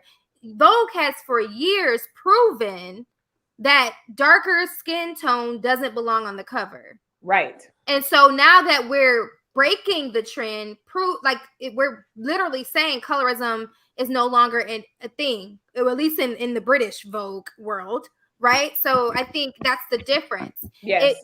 Right. I mean, the lightest one up there is the one standing up in the middle. Right. So she's the lightest one, and I mean, I think it's beautiful. I gotta get that magazine. I'm just saying. And they weren't picked because they thought Vogue thought that they were better than other hues. That's not why they were picked. They were picked for a message and for a purpose that definitely needs to be had. So absolutely. Actually, and I am going to get this magazine because I want to read the article, if they wrote an article on what was the inspiration behind this. Yes. And also, guys, because I like Valentino, the House of Valentino. They did a fashion show probably 2 years ago, and the inspiration, the concept of that fashion show was high society Black people in France. So the whole cast were Black, and Naomi Campbell was like the headline. and it was a name, I forgot what you call high society, but you would never, but so it was part of history to where people don't know there were a lot of high society wealthy Black people in Victorian times, right? So he did a whole fashion show paying homage to that, and all the models were Black, and I'm pretty sure these particular models were in that fashion show too. And another thing I want to say about colorism is people don't and I think girls growing up, young girls especially, they don't understand that when they get picked on because of their skin, especially by whether it's a white person or whatever, that's really envy. A lot of people are very envious, especially if you have dark. Usually, people with dark skin, their skin is smooth and perfect. It's very envious, which is why they're picked on. Yeah. Yeah, envious and not the standard for. I would agree with that. Not the standard for American beauty or whatever, like, or society's beauty or whatever. Right, because remember that saying, "The darker the berry, the sweeter the juice." Exactly. So I used to hear that a lot when I was a kid, and my cousin, she was dark skinned like these women up here. And I was like, and I used to be pissed off because I was like, that's why you Black. Because I knew that, and I knew that was wrong, I wasn't raised that way. But that's because she pissed me off because she had a saying for her color, yes, and I didn't. Girl, because like I said, the really light skinned girls that when we would go at it with each other, because that's what the first thing they come at is call us Black, you Black this or you dark this, and we would go high yellow. That was their name. I mean, high yellow this, you high yellow that. But she was like, but so what if you say Black? She was like, well, the blacker the baby, the blacker the berry, sweeter the juice. Yeah. And I couldn't come back with nothing. Come back with anything. Because I'm like, damn, light skinned people don't have nothing. Don't have that come back. Exactly. We got some interesting comments. Snuggle says, do you think the picture you all have of Vogue with these beautiful people on the picture will be receptive to people who look like them, or will they make fun of them? Okay, so good question. And see, this is what gets me with Snuggle. Why you couldn't say beautiful Black people? Because that's what they are. That's why I think Snuggles is an agent. I think you are a white agent. I really do, in sheep's clothing, Snuggles. I just want you to know that. I think you are. God. Anyone that makes fun of them, they're just out of sheer ignorance. I don't care what color they are or whatever.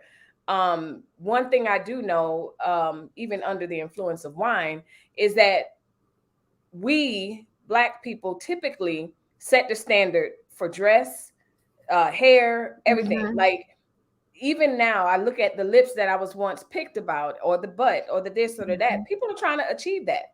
Like, it's nothing more hilarious to me, because I'm like, okay, so you think that's the stereotypical Black woman, but you're emulating that, and no, that's a stereotype, or that's just my body, or whatever. Ain't that something? Yeah, when we got teased for our full lips, we got teased for our full hips and butt, we got teased for the tones in our skin, and now that's all our white counterparts want to be, is have that. Isn't that amazing? Is not Asian. Look at this question. When calling someone high yellow, is that an insult? Absolutely. It is. Just like when they called us Blacks, whatever, B. Yeah. It is an insult. Of course. I ain't gonna lie. Like, I have a child that is very light skinned, and I sometimes in jest, I'll say something like that, but I have become mindful of it. She's not offended by it because I've asked her. She's in her 20s now. Because I always talk about, her skin is light skin, but also her feet. Like, I'm like, good Lord, with these old high yellow feet. Like, what the heck? Why are you so pale? But it can be, absolutely. Well, I used it as an insult because I was being insulted, so that was my defense. Yeah. You know what I mean? Your defense mechanism when you being called a Blacks, whatever, B, and they were light skinned. That was my defense back. So I agree. Yeah. Trash Can Wave says, I'm a colorist. I prefer dark-skinned women, or is this my preference? It's your preference. I think it's a preference. It's a preference. It's your preference. Yeah. Is it your preference because you say dark skin is better than light skin? Then that's being a colorist. And that's when it's colorist. Exactly. Exactly. Because when I was growing up, I was into the light skinned guys, and then I had a cousin was like, that's when Keith Sweat first came out, and I was like, he too dark, girl. And they was all love. Was like, I could not get into Keith Sweat. She was like, when you get older, because I probably was like 11 or 12 or something, but she was like, when you get older, that's all you going to date is dark skin. She damn sure was right. Yeah, because we was all about Al B. Sure back then. It was Al B. Sure. Listen. Right. I never, it was who I was attracted to, whether they were light skin, medium, or dark. I've had them all, and it never been a thing with color. It was about who I was attracted to and what was attractive to me, what was handsome to me in a man. So growing up in Miami, we were talking about this a couple of weeks ago. My husband, he's from Detroit, and he just could not comprehend this because my cousin and I, we were talking about growing up in Miami and just how calling someone a Haitian was an absolute insult, and being dark was an absolute insult. Like when I was growing up, people that I knew was Haitian, Jean-Pierre last name, Pierre last name, whatever, they would have to hide it. Well, I mean, I'm in Miami. You have the boat lift and all this stuff, people coming in on boats, and the wine is kicking in, so I don't even know what my point is, but but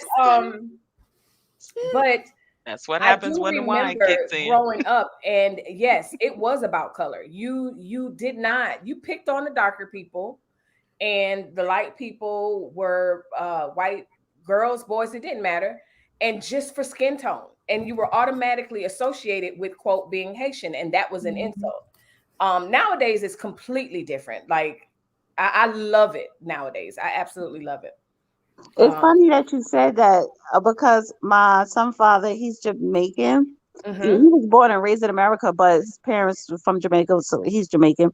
But so when we get into arguments, I just feel like, damn, I said you black Haitian because he's dark. He's like, so like he was like, why do you think that hurt my feelings? Because I used to think Jamaicans and Haitians had beef. Yep. I would go with a Haitian. He was like, wait, did they used to have beefs? I don't know. It was more so it's almost like the Dominican and Cubans, or Dominicans and Puerto Rican, like don't mix us up. Like understand I'm Jamaican, understand I'm American, understand I'm Haitian. They do be specific if you you're right. Yeah, but he looked at me like, so Yep. FR says colorism is associated with stereotypes, does not honor individuality. Absolutely. The dark skin model that's so dark, she purple, has my full heart. Okay. Yeah, I think that's her. The one that I said I knew I recognized. She is the one that is on, like, sitting the lowest in the front. Right down at the bottom on my left. So I don't know. It's the left. Yeah. The two down at the bottom are just like, wow. Yeah. Just and I believe, in America, we do know that there are some people that are this dark, but if we go to Africa, I think we'll be so shocked about just the beauty of the culture, but then just what we come from. Like, honestly, I think most of these models up here are from Africa. Yeah, I think so. Maybe one or two American, but they all have American accents. I don't know, but they're definitely, majority of them is from Africa. That's why we have to get the magazine, because I know they're gonna like have their name. I'm looking online right now, and I'm even on Vogue's website, and and only the American one is coming up. I don't see. Go to British Vogue. British Vogue. I put in BritishVogue.com or something, and nothing's coming up, but just the main website. I don't know. I keep looking as we talking, but I'm on there now. All right, y'all want to move on? I think it's on. This is like a whole lighter note. This is mine. Yep, this is yours. Okay, let me stop sharing. And there we go. So, I don't know if y'all have gotten hip to or watched Abbott Elementary, but it was written and created by Quinta B, and she's a content creator. I feel like she I first came to know her. Maybe it was Vine, or maybe it was like just a small video she had when she was at the movie theater, and it was like she was on a date. And he was like, let me get, he paid for the movies. And he was like, popcorn, you want anything else? And she looked back. She said, "Ooh, you got money." And that clip went viral. So that's how I came to know Quinta B. And she's like in the middle. She's actually a character in the show that she created. Right. But I wanted to give her flowers because, one, it's on a major network. It's on ABC. Major network. It's giving The Office vibes, but in a school setting. And the fact that it's rooted in a predominantly Black school with Black teachers, it's centered in Blackness. And this idea of, like, I mean, we celebrated Issa for the last 5 years. I mean, she had Insecure, and now we have another young Black African-American creator, writer, producer, if you will, coming out with a show. And so I don't want to, I hate that we do this, but I've had some people say, well, is Quinta the next Issa? But why can't they coexist? Right. It's the next. Yeah, it's the next. But Quinta B, I don't know if y'all have heard of her. Abbott Elementary, if you haven't watched it, there are 3 episodes in, and I hope that they get renewed.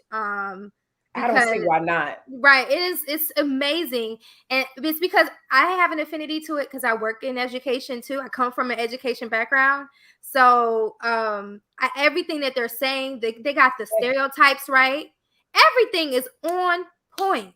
Everything. I have not seen an episode where I was like, oh, they got that wrong. They got everything down to throwing up to the child having an accident. And I'm like a major Office fan. Like, I love The Office. And so this is definitely giving me the Office vibe, but instead of an office, it's a school. But the principal is hilarious. Like, just the different characters and everything. And it's so interesting. I love the fact that she did start off being a content creator. It's like a YouTube channel? Yeah, she was more on Vine, BuzzFeed. Like okay. Facebook. I've never heard of this. That's interesting. She started off as a content creator, much like you see people on YouTube creating like funny videos. That was her. And the fact that, to your point, I'll let you finish, Melissa, but she came literally from ground zero, like working and creating. And it's like, I'm going to put in the years, and you're on ABC. Like, I'm inspired. And I'm not trying to write no sitcom or nothing, but but that gives me hope, right? Because I'm in Frank Gooden's Life or Death virtual a virtual graphic novel that's going to be on YouTube actually on the 14th.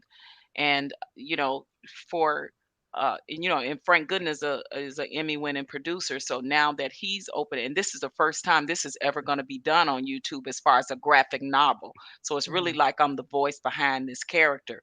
So I think that content creators, because he has his own YouTube page too, are making making a difference now, coming from different angles and creating this thing, right? This buzz, to say, hey, if Hollywood won't let us in this way, we're coming through this way.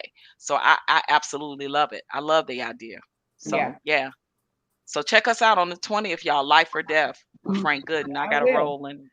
I never heard of this show, but I mean, I love the fact that it's more Black creators. Yeah. But you know what? I do want to see more Black men creators going mainstream too, because I don't know, it's like I love seeing Black creators, but it's just majority of them, they're all women. And I think that's definitely intentional, because Hollywood is very intentional who they let in or who they give a shot to. So but I don't watch TV, but I definitely gonna look into this show. Let me show you the cast. Yeah. Cheryl Lee Ralph. They got Cheryl Lee Ralph, y'all. Like, they got her. Listen. So everybody hates Chris. Yeah. That's the shame that he would never be known as Tyler James Williams. He I know. will forever be Everybody Hates Chris. And sorry to that man. Yeah, no, hopefully he'll be breaking that stereotype if he needs to do other stuff like this, so that's good. But and also Blackish ended. Mm-hmm. So I'm like, are they kind of like letting only just one black show or black produced show, written show come on at a time? That's what it feels like. It's always felt like that to me. Wow, you got what did that's why we got to break our own doors down. We got to keep doing things like this, like what they're doing. We got to keep coming through the back door, climb the window, over the porch, under the ground. Wherever we can get it. Lauren, what did Janelle James, the one that plays the comedian? I'm sorry, it says that she's a comedian. The one that plays the principal. Where is she started off as a comedian on? No, Melissa. She's gonna be in our city in a couple weeks at the Tempe improv. I didn't know that was her. Yeah, she's hilarious. Excellent. Oh my God, I'm gonna have to go see her now. Shoot. Excellent in this show. Yeah, I didn't know her. I didn't know the Italian, the teacher. Yeah. I didn't know her, and the young white male teacher. I had never seen them before, but I think that's something to be said that they're really giving these, and I'm not going to say they were like, nobodies, but Quinta B obviously understands what it meant, understands what it means to come from nothing to something. And she's like, if I'm going to be here, I'm bringing people up with me that I know can hold their own. And that's very telling. Brilliant. She got Shirley Ralph, who has Moesha under her belt. You have Everybody Hates Chris. His name, Tyler. He's coming from a very iconic show. So she's like, if I have these two, and then and myself, and I know that I'm bringing with me, I'm going to get headlines as a content creator, a new show. I'm going to bring people along with me. And I think that's a lesson to us all, even as content creators, not even on a major network, but just like we're doing right now, Melissa, like we're on a show and we're bringing other creators to one platform. So I think that this is the blueprint that I think we should all be following. And to your point, Dana, yes, it should be more Black men that get their own shows. But in the meantime, right, like when you make it, who are you bringing along with you? Yeah, absolutely. And it's not just, and it's part of that. Yes, part of that is bringing, Black men getting their own shows. But I'm also just tired of Hollywood just letting Black people have one show at a time. Black is in, now this one comes in. It's like, come on. Yeah, it's not. Unfortunately, it's still very, very problematic. I'll just use that word to, because I'm in the industry, so I have to be careful about what I say. You never know who, my opportunities. Exactly. So, take for instance, the young lady that I work with at the Las Vegas Black Film Festival. She had to create that because nobody is celebrating us in that light. So she's a filmmaker, writer, producer, actor in herself. And I go every year to support her. Actually, I'm on my way. I'm packing now. I'm almost done. I'm on my way to Las Vegas right now. Nice. To have a meeting with her. But I'm going to be working with her soon. And I'm doing a play that's going to be in Las Vegas in March. So that's another reason why I got to go, because I got to go to a rehearsal and stuff. But these people are creating their own paths because nobody is giving them the opportunities. And just look at Frank Gooden. He's already an Emmy-winning producer, but he can't go mainstream. Why is that? Yeah. You know what I mean? So and me. That's a whole nother live, because in a nutshell, if Black guys aren't wearing a dress and feeding into Hollywood stereotypes, a strong Black male represented in Hollywood, they're not gonna be. They're not gonna be. Like think about it. Like, not gonna happen. They want you twirling and yes, girl, yes, you'll make it in Hollywood with all that. That's a shame. You're right. They want you to wear a dress. Hollywood is gay. I'm gonna sip my wine on that one. They are. I'm glad she said it. That's right. I'm sorry. What is your name? Patrice. Patrice. Yes. Patrice. I got a headache. Because yeah. Be quiet, Patrice. Yeah. I interviewed a Black woman who's a director. She directed the movie, and I can't believe I forgot it. But it was an independent movie. She did Fat Girls. She directed Fat Girls with Monique, and then she did another movie which did pretty good. With remember the girl who played in Players Club? She was Lisa Ray's cousin, and she played the comedian Adele Givens. No, and she played in The Best Man. She was the football player's wife. Oh, you're talking about Monica Calhoun. Monica Calhoun. The movie that I'm talking about, and I can't believe I'm forgetting the name. She's the star in this movie, Monica Calhoun, to which she's an independent Black woman, and she falls in love with the Black guy. It's on Black TV something network. I forgot the name of, but I interviewed the director. So, long story short, what I'm trying to say is, it was a very good interview. But it was certain things she would not elaborate on because she said Hollywood is so small, and if you're not in, like if you are friends with someone and you're cool with someone, they're a producer, but then your other friend and that producer don't like your other friend, they won't mess with you, or they won't, like, they're kind of like shut you up. I believe it. Like, it's very, what do you call that group? What do you call that? Cliquish. You know that happened to Amanda Seals, like on Insecure. She kind of got blackballed because of her beef with Issa Rae. Well, Issa Rae's assistant or somebody. But that proves your point. Like, it's proximity. Like, somebody in your group or your camp doesn't have to like somebody else, and it just spirals. Like, I mean, and listen, don't speak out about it because you see what happens, right? Yeah. Your phone stopped ringing, the opportunities stopped coming, your agent dropped you, the record label dropped you, your motion picture deal gets like, look, it's.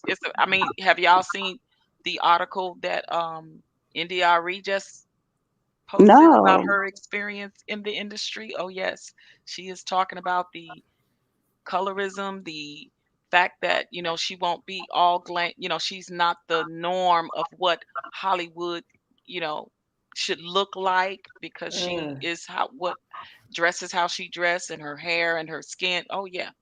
This is just recent. She just did. Oh, she's and thank God. Well, she's no longer under a major record label, so she's an independent artist, and she probably will be for the rest of her career now. Just because she even said that. She'd be lucky if she get a major deal again. Because she's not twerking, she ain't showing no boobs, she's not doing. She's an actual singer who's talented. That part. A writer. That part. She play instruments. Exactly. I thought about, when you were talking, I thought about Steve Harvey and that conversation he had with Monique. Like, basically, girl, don't you say that. People, when she went on the that show. That whole step and fetch it speech. Yes. We black out here. We black out here. Oh my God. I was like, ooh, Steve, not a good look. I think, but he was being honest. Yeah. Steve got a lot of bills. Yeah, but you say that in front of all of them people. And that's when Monique was just looking at him like, damn. Because in essence, what he should have did, what they should have had that conversation offline. Right. Some people had that conversation. Girl, play the game. Like, we got a code switch. We got a, all of that. Was he wrong? Trash Can Waves. It's a conversation that should have happened in private. Should not have happened on the couch. Like Monique said. She did say that. We called each other brothers and sisters. You should have picked up the phone. That's what she said. Yeah. It's that old adage when I don't send you to school to act the fool. I don't send you to school to behave that way. He could have had that conversation on the side, and whether she received it or not, that's between her but it just came off a little step and fetch, as you said. But we got to play. Listen, the truth is, we have to play that game in some arenas. Absolutely, you already know it. We do. When we gonna get to the grand dom topic? Okay, yeah, let's go. Let's go. Okay, honey. This is spill the tea. All right. Well, this one, before we get it, I just put this meme out. Quick question. We could do a round robin, but this one says, IG played out, get your real life together. I picked this because I see this a lot, and I'm always amazed at when people are kind of like down in social media, like it's fake. Now, I know that there is a fraction of it that's fake. But when I look at the people that are down my time, like I actually know these people. Like Lauren, you and I were talking. I live how I live. This is true. I am Melissa. I have a phone number, whatever. So the question before we get to Tasha K and Cardi B, do you find that the majority of people that you know on your timeline, now don't get me wrong, I know a couple of people that be flossing on IG and you like, girl, you don't have to name them. We won't name them. We be like, I know you in real life. Stop it. I know you in real life. Stop. Stop. But do you think that that's a thing where a lot of people are just really faking for the gram? Absolutely. Or Facebook? Yes. You think so? I do. I actually, I just had a conversation with somebody the other day. Oh, really? One of my best friends when I was in Houston, she just couldn't believe that I was on YouTube. Right. She was, I can't believe it. And she was just saying how like some of the people who put on these fronts are usually like the most unhappy. Okay. Right. And you can kind of tell who's, who's not really, confident. But I do think that a lot of people put on a show for the gram, for YouTube, for any type of social media platform. It's not very seldom do you get the real. Now Tabitha, for example, I think she's real and authentic. She started from real, and now we can debate on whether or not she's going to like fold into portraying what she wants to portray. But there are some people who do start out authentic, but then there are other people who start off with, I know the formula and this is what I need to do to get there. And they never start off authentic. I had a problem with Tabitha in the beginning. Really? I didn't believe it. I don't like the church's chicken, Popeye's chicken voice. I just think. Yeah, I thought that was just me, and no. I couldn't describe it, but that was a perfect way of describing it. Like I hate it. I absolutely hate it. And the thing is, it was to the point where I looked up some of her past videos. She does not talk that way. Right. She does not talk like a Southern collard green cooking Popeye's chicken woman. That is. But what is she? She's an actress. Well, I didn't know she was in part. I didn't know she was an actress. Yeah, I was going to say, is she always in character when she's on social media? Yeah, character. Yes, she's always in. That's a character. Hello and, there, Patrice. You know this. If you, especially you in the industry, actors and actresses, they're always in character, even on social media, because they're selling themselves. That they're the product. If they're pushing a product, pushing themselves, or pushing whatever movie or commercial, they're always selling themselves. They're projecting something. Even Halle Berry, whether it was because she used to do every Friday a workout with her trainer. That was during quarantine. Every single Friday. Now she has a workout line. You know what I'm saying? So, it's intentional. Speaking. Sorry, go ahead, Dana. I'm not gonna pay attention to the chat because they being real insensitive to my friend Monique. See, I know Monique, so I'm just not gonna comment. I like Monique. I don't know about. I do like her. I like her too. Yeah. So I did hear some things about her when she be on. But I ain't gonna go in that. But I just want to say overall, the social media, YouTube is all fake. It's all fake.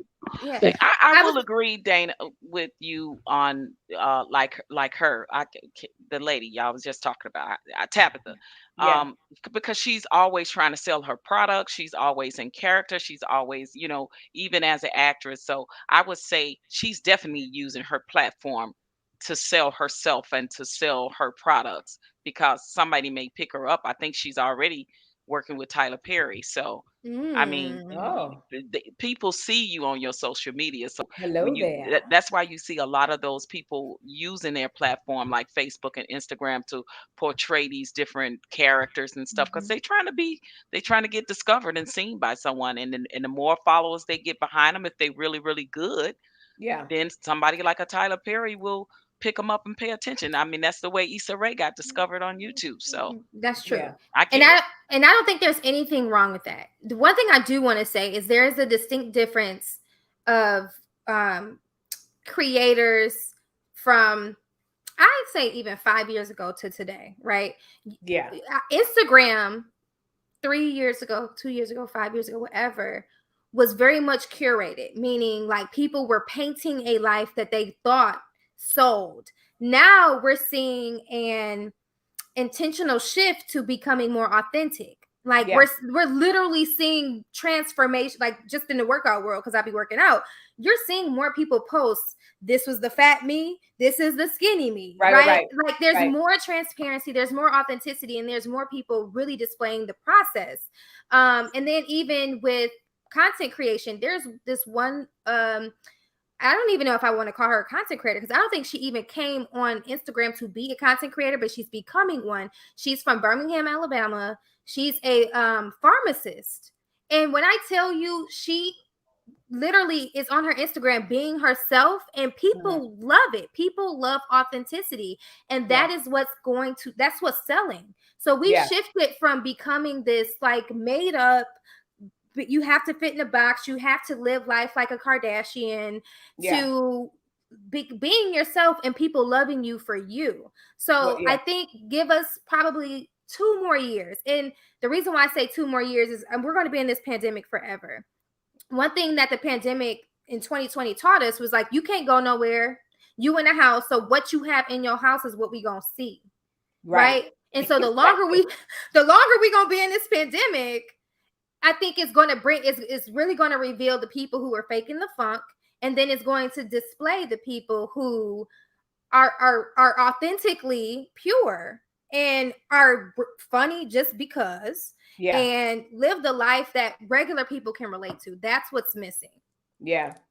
So as you were talking, real quick before we go to Tasha K and Cardi B, do you think then that content creation has become the new, I'm gonna be a music producer? So, back in the 80s, the 90s, 2000s, everybody wanted to be a music producer. Everybody was DJ, scratchy scratch, quick. Is it now? Is content creating, YouTube, social media, and all of that? Because sometimes I'm looking at some people on TikTok or Instagram or whatever, and I'm like, sis, leave it. Like the dance, you don't have it. Like everybody wants to get in and they dancing and putting respect on them, and I'm like, stop, go back. You said putting respect on their name. Put respect on my name. Like, you know it, Melissa. I do. I love it. All right, we're gonna have to do a TikTok when will. I come visit. But again, even TikTok, those dances are authentic. You see people who have no rhythm. Right. Who are doing this like, I can't believe she posted this. People don't care. It's like, I'm gonna just put this out here because this is me. So in some way, I just feel like authenticity is going to win. For it. Yeah, I do like the authenticity though. I do, because it's just more natural. And when you see somebody literally like making a fool of themselves, or acting goofy or dancing, and that's really them, like for real, I like that. I like that, because it shows your vulnerability. It shows you in real time as to who you are, and you can kind of tell the difference of the ones that's up there just for show, because they want to show off their new designer outfit, or their new designer bag, or their new designer house that they actually rent, or their new designer car that they actually rent. It's like, stop it already. Stop the cap. Mm-hmm. All right. Speaking of social media, on to the next. Finally, we are here. Set it up, Lauren. So listen, guys. Back to you. If you haven't heard, the I guess the libel case trial between Cardi B and Tasha K commenced over like this week. And it was revealed that Cardi B had thoughts of suicide, like because of the things that Tasha K revealed and said about her. And so we knew that this trial was going to happen. Obviously, when the whole thing went down, it was a big thing. People were making, reaction videos to it, and like, this is what she gets, et cetera, et cetera. But it goes back to like, this is what Tasha K does. Like, she's a gossiper. She has a gossip blog. And the thought that came to mind is like, have we as a society become more fragile? Because you think back to Wendy Williams. Wendy Williams is doing this almost the same thing as Tasha K. The only difference is the pushback for me, from what I understand, is that Tasha in this situation made things up. So it's one thing to gossip, but she didn't say allegedly. She didn't say I heard. It's like, oh, she has da da da da da da da or whatever. And so that's part of the problem with Miss Tasha. Because Wendy was doing whatever she's doing, but Wendy would always go, I heard, or allegedly, or whatever.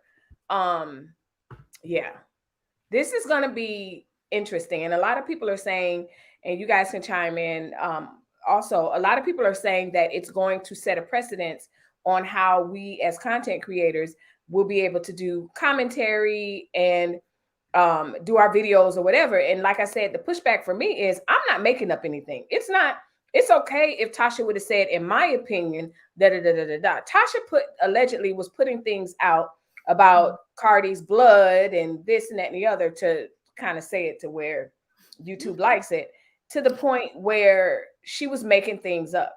And so now Cardi is like, listen, I had thoughts of not being here anymore, and this really affected me. And I tried to reach out to her and say, hey, let's work this out.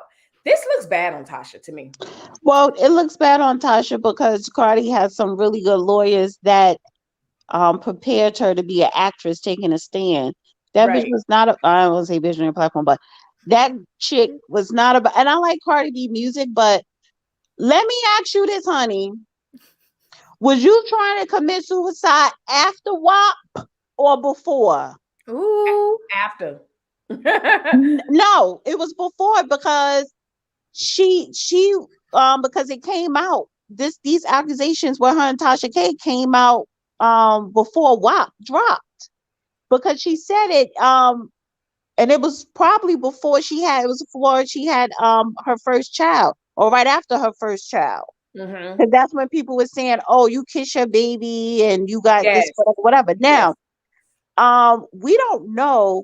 Now, the court is, what it came out to us saying that, no, she don't have herpes or HPV. No. The fact is that we don't know if she have it or not. Right.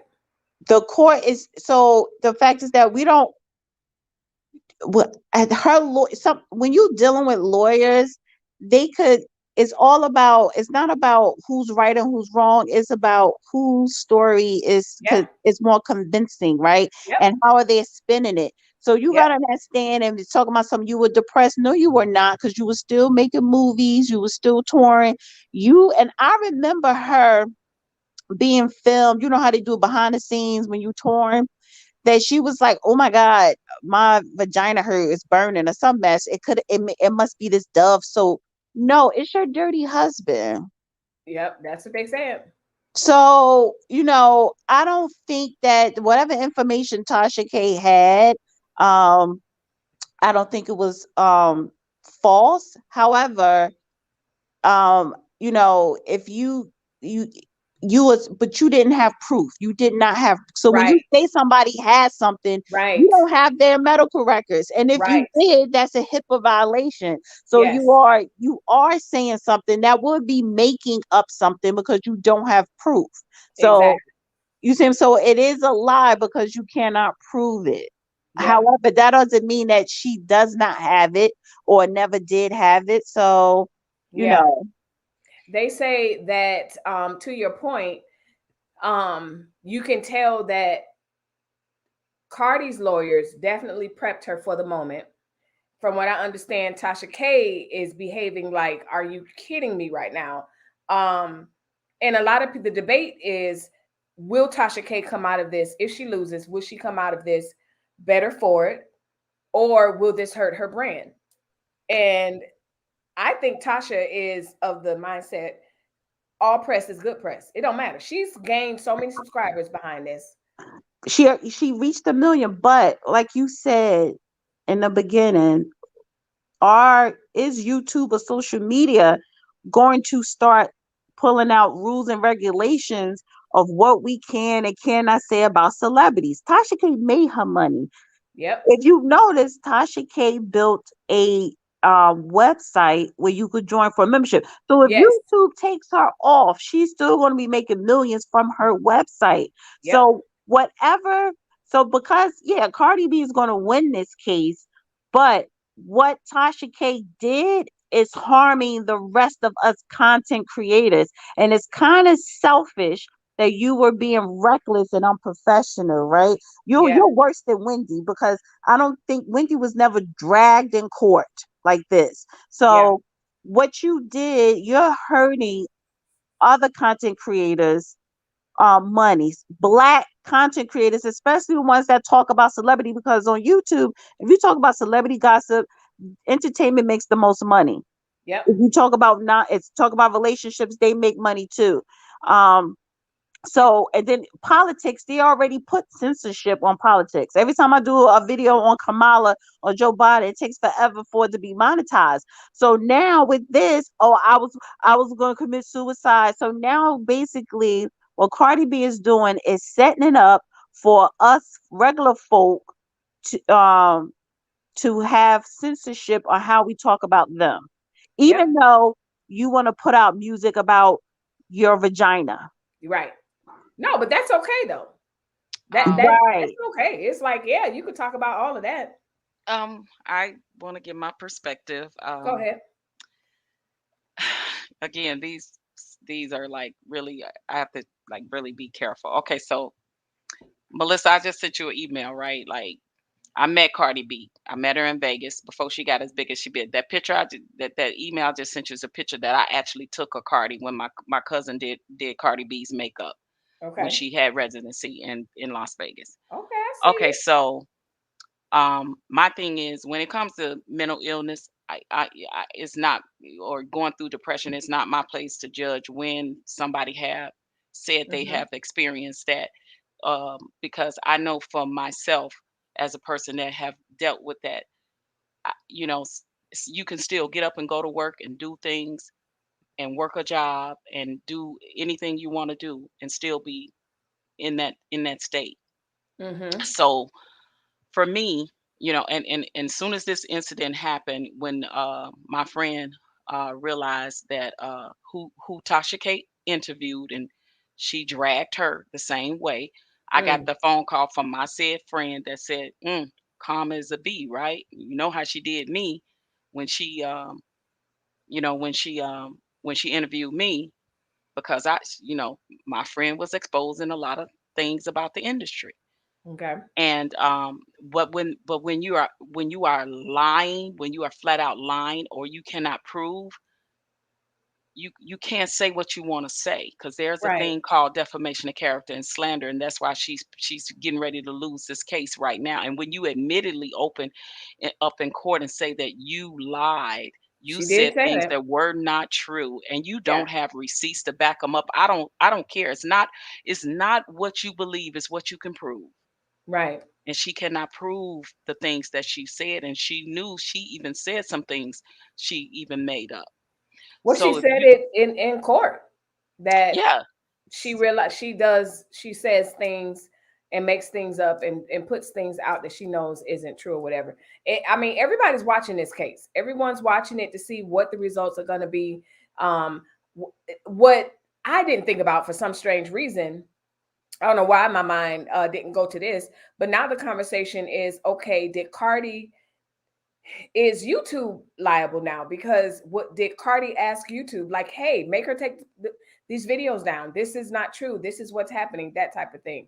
So now can Cardi go after YouTube, and or is that more reason for YouTube to go after Tasha K? Because a lot of people are thinking that maybe Tasha will lose her channel. But I don't know about that. It's a possibility, because YouTube, of course, benefited off of a big content creator like Tasha K, who made a lot of money off of Cardi B's video. I think she had like 25, 26 videos alone just about Cardi B, and YouTube benefited off of that too. So is it possible that depending on, yeah, listen, because I know Cardi is gonna come for the juggler. She's coming, like the money that she's coming for, Tasha K don't have. Tasha K got some money, but she ain't got that kind of money. Yeah. And she'd be lucky if she, walk away, and she's gonna have to pay Cardi's legal fees plus, and if it's true, allegedly what they saying is who's backing Tasha K's attorneys. I don't know. It's alleged that that other rapper that is okay. that is her and Cardi don't get along or whatever, Yeah, they yeah, fight or whatever. I don't know how true that is, but I do know that look, Tasha K have built her platform basically off of a whole lot of untruth, and we living in America where we got the First Amendment, freedom of speech or whatever, but we still can't say everything we want to say just because we think we can say it, because there's a thing called you have to be held accountable for the things that you say, and if you cannot prove this and you are slandering a person, and first of all, saying something like that, even if it was true, just say if it was true about the medical conditions that she said Cardi had, and you exposing this woman, and that's against fight and HIPAA laws. So now you breaking that, right? So for me, and listen, and I'm not a Cardi B fan, cheerleader, whatever. I don't, particularly care for the music and how she portrays herself as well. And she done did some shit too. Okay. But she ain't paid for hers yet. Her day ain't came. Her karma ain't came.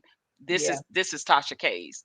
And you have to, and this case is definitely going to set the precedent for content creators as to, if you want to talk about celebrities and don't know what you talking about and can't come with the receipts, you are absolutely going to listen. Celebrities are in the background now, just waiting on this to be over, because they talking to each other on the phone already. I told you, Tasha K interviewed my friend, right? And I got the call like, oh, this be getting that karma back. See, she ain't gonna be able to, how she did me. She ain't gonna be able to, she lucky I didn't come after her for the lies. She blah, blah, blah, blah, blah. They waiting.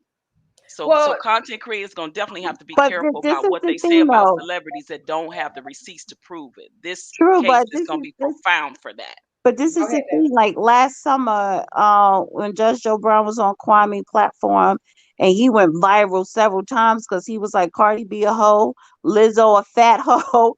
So it's, but it's like, so now if we call him a hoe or saying that you overweight and you look disgusting, which Lizzo did look disgusting, moonshining and twerking in front of kids at the basketball game with her bare ass out, you know what I'm saying? Oh, okay, so what? We're going to get a strike, or we're going to get our channel taken, or we're going to get a cease and desist, because if we criticize celebrities, and this is what Cardi B is setting up. She is not innocent.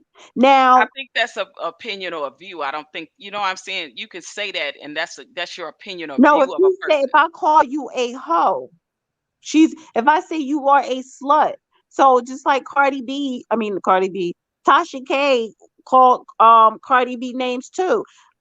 Even though Cardi B admitted to drugging men, to get money from them and stuff like that. So I'm just saying, how far, because Tasha K is going to lose this case, but what are the repercussions the effects that we're going to feel? Because YouTube is already strict. Every month they're coming out with new something else. I just want to say too, they're already making restrictions on even how people react to other content creators' videos, right? Yes. They're already doing that. So it's just going to be more strict, to the point where content creators are, and I'm not against this, because I feel like if you're going to call yourself a content creator, then don't use somebody else's content to build you.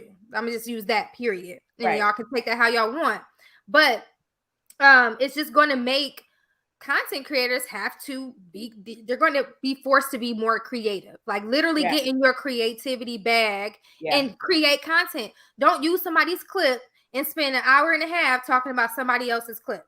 I've seen some that they just use the clip and then pan to black. And I'm like, you're not even going to give commentary? Yeah. Well, let's be real. That done for me. Somebody took my clip. Let's be real. Tasha K. And they got, and it was monetized. But then I had to, I sent it as a copy strike.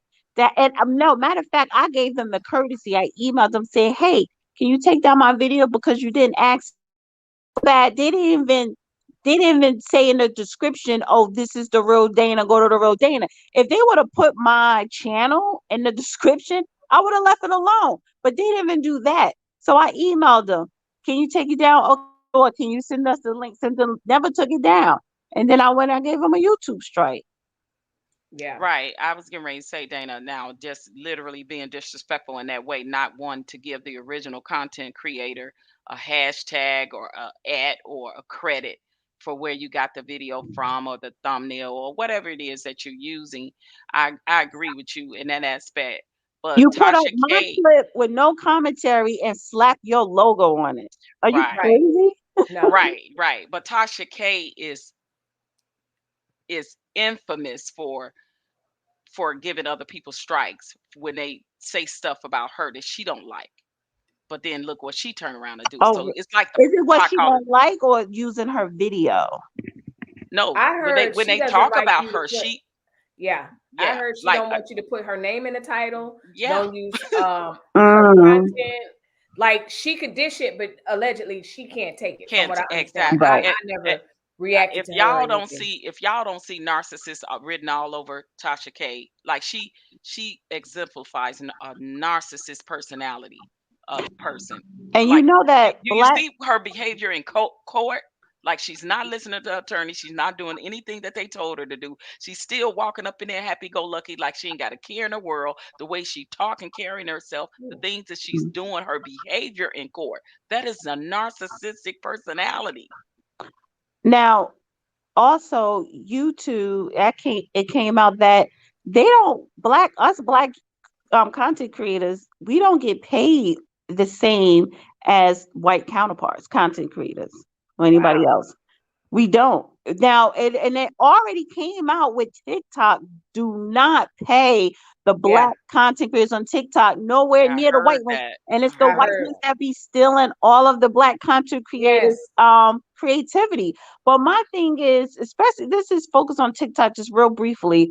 Those black content creators on TikTok need to completely boycott TikTok because Forbes had listed the top 20 or 100 content creators on TikTok, and nobody was black. Apparently, it was like 2 at number 6 and 7, and 2 I had never even heard before, and then it just went downhill from there. But and they're not even getting paid. No. And then I heard the black content creators were complaining to TikTok, but it's like, how about you just take all of your material off TikTok and tell all the black people that follow you, and just everybody, black, white, don't matter, follow you, stop following TikTok. You know they ain't gonna do that. Black folk ain't gonna be together when it comes to nothing. When it comes to any kind of boycott, they ain't gonna do it. That's the problem, because if you don't boycott, then you're gonna get paid pennies. If you boycott and tell your followers to boycott, TikTok is gonna pay you what you're worth. So Dana, it's a harsh reality. People in my generation, any money is good money. Okay, so even though they're not getting paid equally, it's the fact that they're getting paid and they're flexing about it. It's a flex. I'm getting paid, right? It don't matter. They're not getting paid equally. They don't care. They just want to say, I'm getting paid from TikTok. I'm a TikTok creator. I'm an Instagrammer, influencer. I'm an Instagram influencer. I'm an influencer. They just want the title. Yeah. Because titles is is literally what gets you seen. And that's it's a really unfortunate quality of characteristic, I would say, of my generation is we're no longer fighting for what's right and what's just. It's I've made it. That's all that matters. I don't really care about the people that come behind me. As long as I got my money, even if it's just pennies, I'm good. We are a very selfish generation. Like, I'm just gonna be very frank. I had a conversation with somebody talking about that, and it reminded me of, surprisingly, that the conversation that Monique had with Whoopi Goldberg. And Whoopi Goldberg's been in the industry a long time, and the conversation with that she said that really got her is when Whoopi said to her, basically, just don't worry about the ones coming behind you, just worry about you. I thought that, like, that right there, if and I said, she really said that, like, wow. Like, wow, Whoopi, that's what we doing. you know she's like, girl, worry about yourself, don't worry about the people that's coming behind you. Because Monique always said, I'm worried about the little black girl that's coming behind me. So that showed, that her sense of integrity with that. And she said, Whoopi told her, girl, don't worry about that, you better worry about you. Wow. So what we doing? And then not Oprah, Whoopi tell Monique, oh, you shouldn't have your husband speak for you. Like, which are I you think, serious? I'm like, y'all, come on, that's that woman's husband, and that man has a lot to do with her career. He was managing it. He said, I'm not gonna let these people take this money from you no more by you paying them these high percentages. I'm gonna be in these meetings with you to make sure you're getting treated fairly. I didn't even understand the black women that was coming at her like, oh, like, this is her husband, y'all, that is trying to protect his wife, trying to protect their legacy and their generational wealth. Like, what we doing? I'm like, oh my God. Like, the women that were coming at her was like black women. And I'm like, oh my God, really? Like, y'all want her to, your husband is the problem. Yeah, like, that man was in the room making deals for her when the white counterparts was telling her, that's okay, Monique, we'll get them next time. When the hell is it ever gonna be a next time? Exactly. Like, for real. Yeah. So no, I don't buy that at all. He's like, no, you're gonna pay her worth or we walking. Period, point blank, and the explanation point. That's it. Yeah. So we all can agree that Tasha probably is going to lose this case. Like I said, I'm listening to a few people that were actually in the court, and they're saying that Tasha's behaving very strange. Almost like she wasn't coached, almost like she's not listening to her lawyers. Very matter of fact, coming in the courtroom, waving at everybody. But when I think yesterday or the day before she took the stand, and they're saying she's fumbling over her words, very docile, unprepared. But then also allegedly she was playing this trick where they would ask her, is the sun yellow, so to speak? They'd ask her a question, and instead of answering the question directly, she'd go, I like potato chips. And she did it so much and there's a term for that. I don't know the legal term, but anyway, she did it so much that the lawyer said, if you do that again, or the judge said, like, stop doing that. Like, you can't keep avoiding the questions or whatever.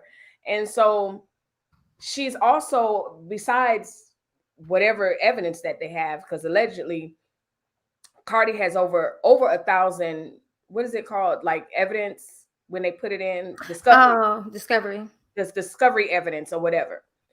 Items, and they're only on like item 100 and something. So she's playing videos from content creators. So yeah, it's just gonna be something to watch, and also see, like how Dana said, what's going to be the precedence after this, because we all know, like, when I was covering, I don't even want to say the names, but any crime on a black man, dealing with any of that, YouTube, like, nope, limited ads. And I'm like, I didn't say anything, but this is news, so we're talking about it. So like you said, it's every day, it's just something new where they're like, oh, no ads because of this, that, and the other. So I don't know what's going to happen, because we still should have an opinion. If I think she's ugly, I should be able to say she's ugly. She's fat. She's fat. Yeah, I think that, because that's your opinion, right, and your view of her or things. But I'm saying, when you literally calling someone a name, I mean, saying they have a STD, right? Like, what I mean, and like, you don't have receipts, and that's a whole different ball game that we're talking about. But listen, Cardi B has so many receipts of where she tried to get along. Yeah. She DM'd her. She's like, I'm a mother. We're mothers. Let's not do this. Yeah. Whether she was on BS or not, let's just be real. She got her receipts. She was like, can we settle this? Let's settle this. What do you want? What I can offer you? You know, Right. and then when she was asking her to take the videos down, Tasha K was saying, pay me. That's a form of extortion right there. Yes. Like what would like Tasha was burying herself with. Wait, but you just said if Cardi B asked her, "What can I do for you to take the video down?" and if she said, "Pay me." Yeah, so that's not extortion because you asked me, "What can I do for you?" I mean, she was saying, "How can we settle this?" Not what can I do for you. Well, same thing. Okay, how can we settle it? Well, pay me because my video is monetized, and that's how I make my money. So if I take it down, I'm losing my monetization. Are you gonna pay me the money that I made off this video taking it down? If that's the case, then I'll take it down. But in the court of law, it's different. It don't work in the court of law. If they Cardi don't care B about is monetization, saying, right? Cardi B is saying, no, can we just get along? But Tasha K is saying, pay me to get along. If Cardi B said, "What can I do?" Yeah. See, we don't have I may be paraphrasing. I may be paraphrasing, Right, but everyone is paraphrasing because nobody has the transcripts of what is said verbatim in that courtroom. No, the lady on the lead attorney that was in the courtroom read parts of the transcript that she took notes, and she said the parts where Cardi B was in her DM saying, "Hey, you need to stop this. We are both mothers. Can we just call a truce and leave this alone?" And then Tasha K comes back with calling her herpes B or herpy B. Like, she told her to pay me. If you want me to take it down, pay me. That guy is a reporter. So are you taking shorthand? Because you're not the stenotyper. So you don't have word for word on. Not word for word verbatim. But what I'm saying is, I was just saying what she said. But you also indicated that Cardi B in the DM. Why would you even DM her and not have your lawyer go after her? And how do I know that that's really Cardi B messaging me? And for Tasha K to just say, "Oh, you herpy bitch," that means Cardi B called her name. Cardi B she flipping with the mouth. She's from the Bronx. These from the Bronx. She's Tamar 2.0. Throw rocks, hide your head. The difference is, Dana, whatever's being proven in the court of law, Cardi B's winning. It's not what you believe, it's what you can prove. But what I'm saying is nobody knows exactly. We don't have the transcripts because it's closed door. That's secondhand. He's in there. He's a reporter, but you're not writing everything down. You're summarizing it. Yeah, of course. I understand what you're saying. But like I said, at the end of the day, I'm telling you, Cardi B is winning. So it must count for something. She got more receipts. I think that she was trying to make peace than Tasha K with her toxicity. That's the difference. The difference in the receipts. To wrap it up, I think to Dana's point, I think what's really getting Tasha K is the fact that, number one, she admitted that she does put things out, allegedly. She admitted on the stand twice, and then they asked her, do you put things out that you know is not true? The other part about that is, I don't think that not working with someone in the sense of, not making a deal with Cardi is not illegal. Like, she doesn't have to play and appease Cardi. But I think what sealed the deal was when they played in court a few things. A lot of the videos, evidence that they have Tasha K literally, allegedly wiping her behind, not literally, but saying, you know what, I wiped my behind with cease and desist. And then coming around and saying, they played the Jessie Woo interview that she did, and Jessie Woo was saying, hey, when I do stuff online or whatever, I'm not malicious. I don't do it with malicious intent. Tasha K said, I do. So there's a lot of things that is I think that it's feeding against into her. the defamation. That's what I'm saying. The intent to defame. Yeah, they're characterizing her as being malicious, and they're doing a good job at doing that because people like a Jessie Woo, like, you're a liar. You do things to be malicious. Like, anytime celebrity gossip is being malicious. You're not being nice. You're not going up there saying, "Oh, you're praising a celebrity." Cardi B, and I'm gonna say this about Cardi B because she's not innocent. She just has better lawyers that's proving her case. She had this second baby so that she could delay her other trial, but that gang stuff, or no, I think it's the strippers that's suing her. So and I think one of the strippers are one of the people that Tasha started this whole thing. Yeah, she's the one that started this whole thing. So that star lady. No, but she was the old roommate. I'm talking about the strippers that Cardi B was fighting in the club over her husband. Oh, I thought they're suing her. She has to go to court for that. But that was delayed because she just had her baby last year. Yeah. But you knew that court date was coming up, so you got pregnant out of conveniency. See, she's not stupid. You really think she got pregnant out of convenience? Yeah. No, Cardi is not stupid at all. When I tell y'all, when I say YouTube, social media, all this celebrity stuff is so fake.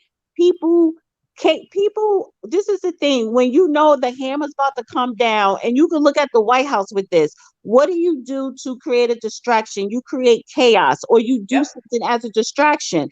So, and then it's just so Dana, funny to literally say, okay, the case is coming up around this time, so let's plan this pregnancy. I'm gonna be ovulate. Oh, come on, that's a big button. Dana,